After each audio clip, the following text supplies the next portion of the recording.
The hardest part of making coffee videos is keeping it interesting. After all, it's just a brown bitter beverage. What's more to it? But as I sipped my way across Tokyo, I became more and more impressed by the diverse range of coffees available.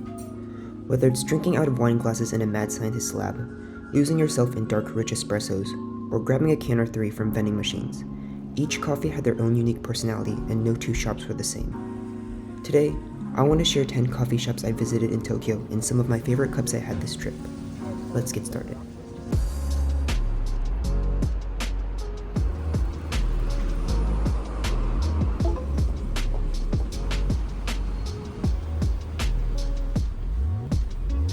Our first stop is Tabito Coffee in Asakusa.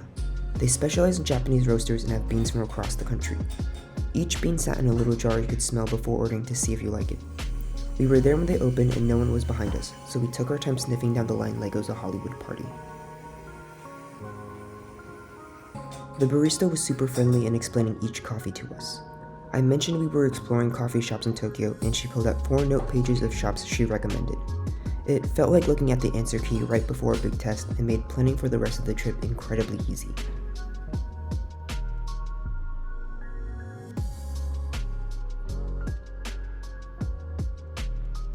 After ordering, I went to grab a seat. The bench and chairs were made of tatami mats to give it a traditional feel, but elevated off the ground, which my aging knees were very appreciative of. In the words of Shakira, we wanted to try everything, so we got a coffee flight with 3 hot and 2 cold pourovers. And much like Shakira's hips, I'm not gonna lie, I enjoyed every cup. The first was a Colombia Finca Milan Nitro from Untitled Coffee Roasters, and tasted like melon juice infused coffee. This one in the middle is an Ethiopia Natural from And Coffee Roasters. Fruity, floral, and what I'm more used to tasting when drinking pour-over coffees. And on the left is a Bolso whiskey blend by The Coffee in Chiba Prefecture.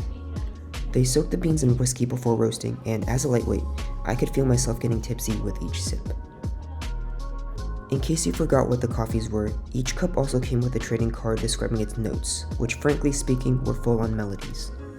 To go with the coffee, we had a slice of breakfast cheesecake, which went especially well with the whiskey-tinged coffee. As if that wasn't enough, the barista snuck us a shot of coffee they hadn't started selling yet. It had notes of Sancho pepper and tasted like memories of a spicy meal.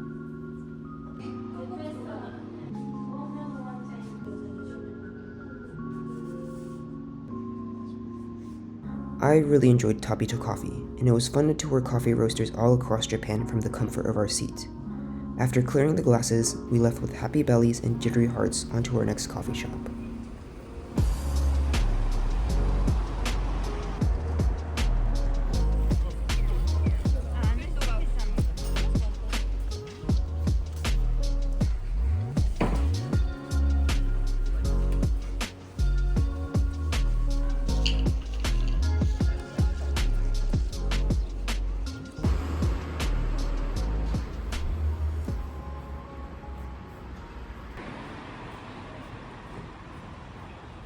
Okay, let's get the elephant out of the room. You can't really talk about the coffee scene in Tokyo without mentioning Glitch. By this point, everyone and their pet rocks know of them, but here's the skinny. Glitch is a popular coffee roaster specializing in light roasts of a wide selection of beans, each with distinct and unique notes. We visited their newest location at Nihonbashi and arrived bright and early to wait for rope drop. This location is much more spacious than their other stores.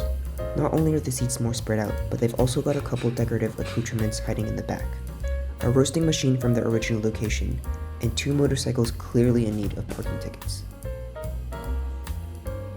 After ordering, we got to watch the baristas work their magic. The sleek black setup along the bar and the smoke emanating from the filters resembled the 3 Witches Cauldron from Macbeth. Fortunately, no newts, frogs, or fenny snakes were to be found. Just the trance-inducing aroma of our pourovers, served in a tall sake flask-looking vessel. This is a cup of the Campo Hermoso Colombia Quindio, which boasts notes of bubblegum and cranberry jam. This was one of the sweetest pour-overs I've had, and it was like drinking candy water, to the point I suspected the baristas of spiking it with sugar hidden up their sleeves. Each note written on the card was prominent and easy to find even for myself, and I have the palate of a doorknob. One detail I liked was how the inside of the cup was glazed white, which allows you to gaze at the gorgeous golden hue of the coffee.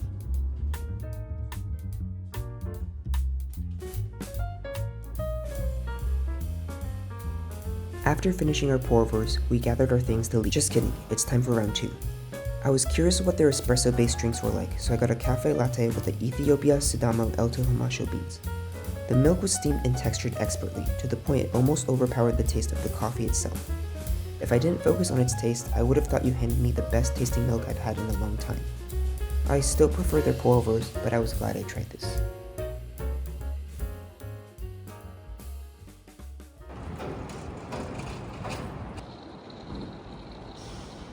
We arrived early at Glitch, so there wasn't much of a wait, but lines can get pretty long throughout the day.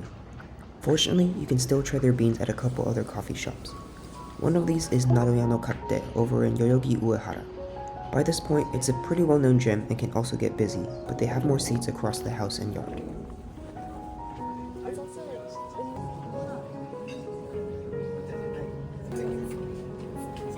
I think what makes this place unique is the variety of places you can sit.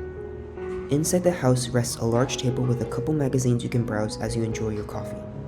Off to the side sits a stone bar top with some short stools designed for those with long torsos. There's also a pit of misery to descend into if one is feeling moody and sullen. But the outdoor space is really where they shine. It's beautifully designed and allows you to take in the architectural beauty of the garden and the house itself. We settled on a wooden bench in the corner to take in the crisp winter air and eavesdrop on a particularly interesting conversation nearby. As mentioned before, they serve beans exclusively from Glitch, so we got to try a couple more interesting coffees. First is a pour-over of the Colombia Huila Buenos Aires. This had notes of blueberry and raspberry that were once again extremely forward. But the star of the show this stop had to be the Colombia Cauca El Paraíso. We had it as a cafe latte and it tasted like it was made with peach milk. The notes of the peach were so prominent that we honestly think these beans have been doping because there's no way coffee can taste like this. That, or I'm going to have to start questioning my religion. It almost seems unfair that two deceptively humble, innocuous-looking paper cups can contain such flavors. Midway through our coffees, we realized the downside of sitting outside is having to defend your cup from falling leaves and bugs. But as someone who needs all the extra veggies and protein they can get, it was a nice bonus.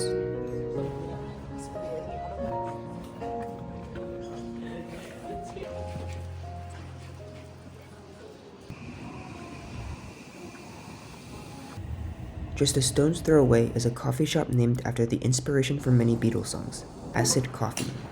Whereas Nadoya no Katte had a serene traditional Japanese house and garden, here at Acid Coffee we found ourselves at a science lab. They specialize in pour-overs and have the largest selection of beans I've ever seen. There's 44 beans from 12 countries loaded up in these conical tubes that are better labeled than the reagents I use when I'm in the lab. Don't at me, I know I'm not a good grad student. After choosing our beans, we grab the seat on these soundproofing panels. They're useful for absorbing any embarrassing bodily sounds, and all of the seating faces the center so you can watch the barista brew or incoming new customers face decision paralysis. We started off with a little welcome drink, a pour-over sampler with a laundry list of a government name. It was a Colombia El Diviso Ombligon Floral Symphony.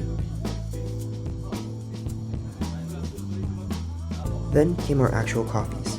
The bean I chose was a Colombia Inmaculada Larima with listed notes of sweet orange, lemongrass, and umami.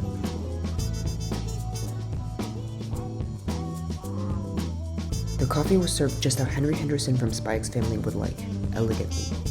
This was my first time having coffee from a wine glass, and I will admit it can feel a little pretentious, but it does a really nice job at trapping the aroma, and the color is gorgeous, especially when the morning sun hits it just right. Also, to steal a wine tasting term, you can see the legs of the coffee as it runs down the sides of the glass.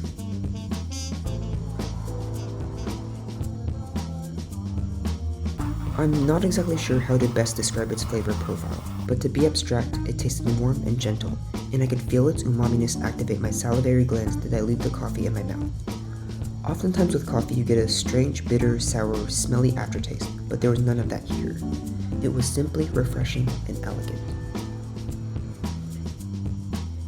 So with a mouth fresh full of coffee breath, it was time to move on.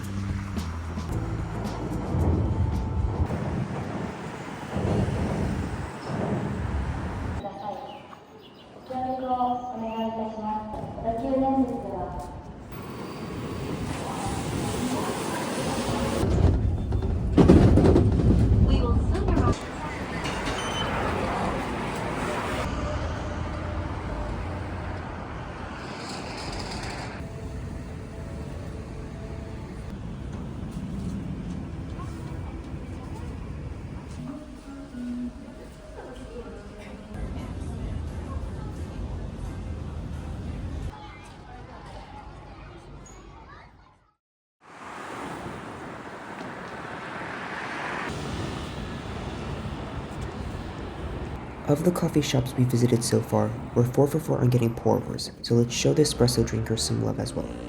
Here are 2 places that had espressos I really enjoyed. First is Leaves Coffee Roasters. Behind this green brick facade lies a meditative environment where baristas approach coffee with the same intensity as brain surgery, rocket science, and me deciding what's for dinner. They have a unique take on the classic one-on-one called their temperature set. The idea is to appreciate how the flavor of the espresso evolves over time as it cools, which you can measure with a thermometer. I was sitting right by the doorway, which introduced a cold burst of air every time it opened, so I had to get a move on and get sipping before it cooled off. As a companion to the espresso is a piccolo, a single shot of espresso with steamed milk. I don't know what they're feeding the cows here or if they have superpowers, but that milk was absolutely delicious. Creamy and sweet to the point it pretty much overpowered the coffee itself. I think what was most surprising about this presentation was not the changes in the tasting notes, but the texture. The first sip was one of the creamiest espressos I've had, with no hint of sourness at all. As the temperature started to cool and once it got into the 20s, the viscosity decreased and felt thinner with a silky mouthfeel.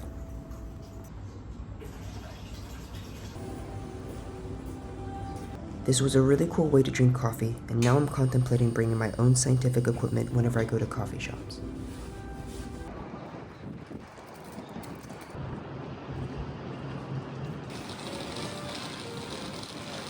The other espresso I especially enjoyed was at Shimokitazawa at Bear Pond Espresso.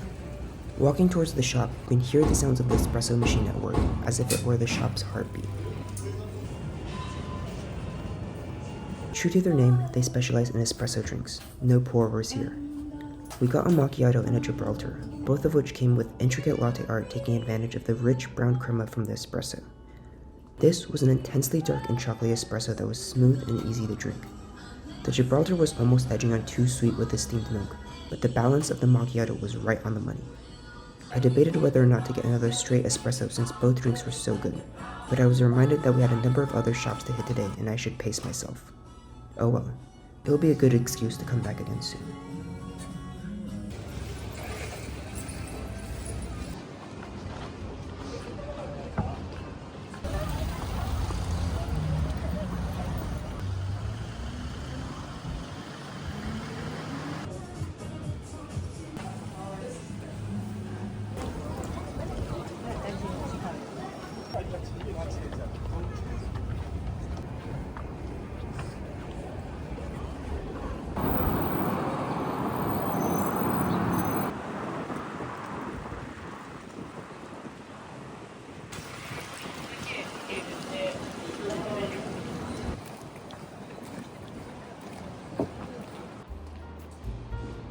Embedded in one of the side alleys of Omotesando is our next coffee shop.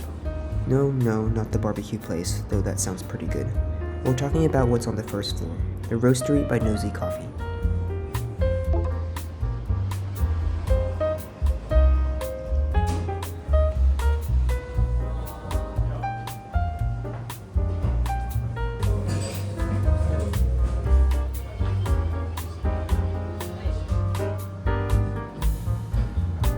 There were 2 featured beans on display in the front.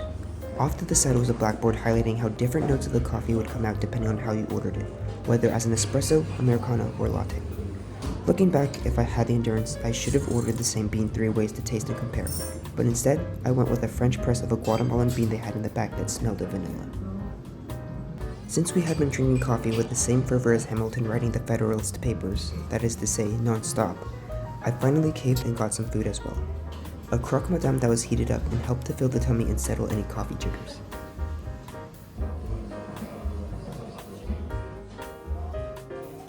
While we recharged ourselves with the food and coffee, I took the time to show some love to my phone and charger as well. And after everyone finished juicing it up, we continued our trek for coffee number 3 of the day.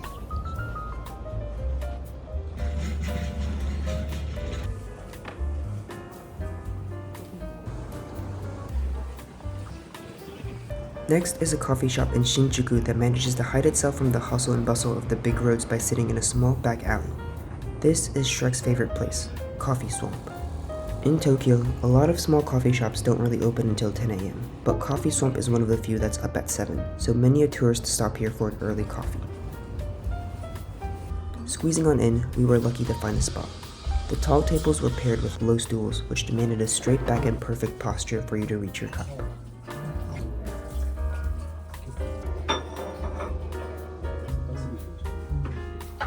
Drink 1 is a cappuccino.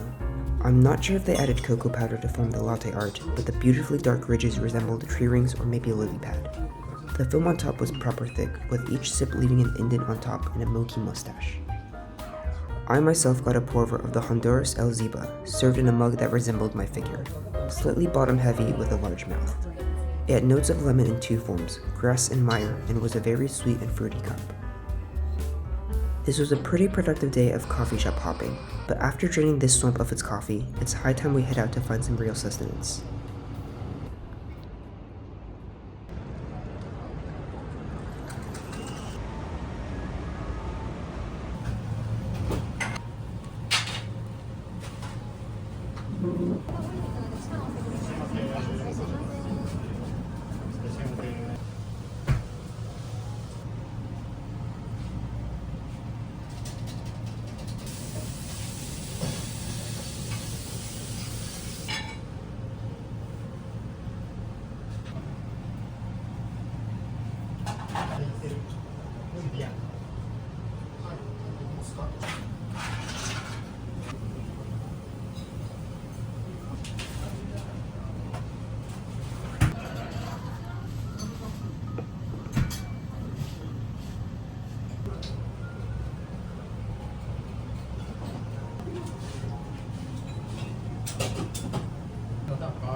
All the coffee we've had so far have been from specialized roasters and local third-wave coffee shops, but sometimes you just need a quick caffeine fix and don't have the time or energy to go through the pomp of selecting your own boutique bean.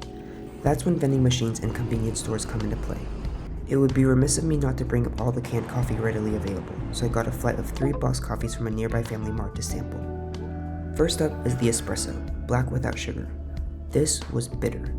I'm not talking about dark chocolate or citrus pith bitter. I'm talking about the heart of a lover's scorned bitter. Drinking this felt a bit like punishment, and it's certainly a surefire way to wake yourself up in the morning. Maybe the idea is that with such a bitter taste, the rest of your day can only get better. Moving down the row is the Rainbow Mountain Blend. This at least had the decency to mask the coffee with some sweetness to make it more palatable, but there's still a strange acridness of the coffee blend that's slightly burnt to try and hide the quality of the beans themselves.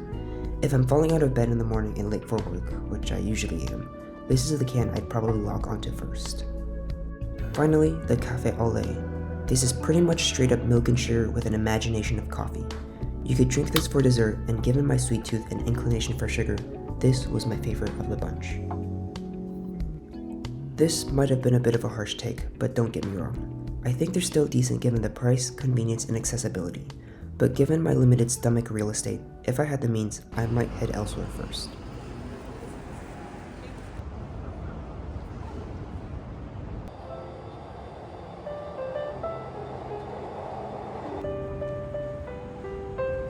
Our final stop of the trip is a little corner stand called Incredible Coffee.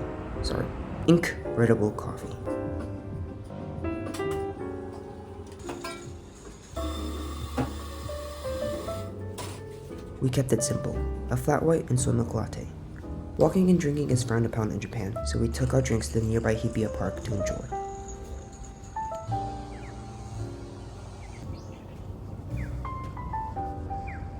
We happened upon a gaggle of birdwatchers staring intensely at the pond. After lots of squinting and neck craning, we saw their creature of interest, a common kingfisher with vibrant electric blue plumage. A good photographer always blames their camera, so it's definitely not my fault that it's not showing up well here, but the birds were beautiful. Source, just trust me. Oh right, our coffees. How were they?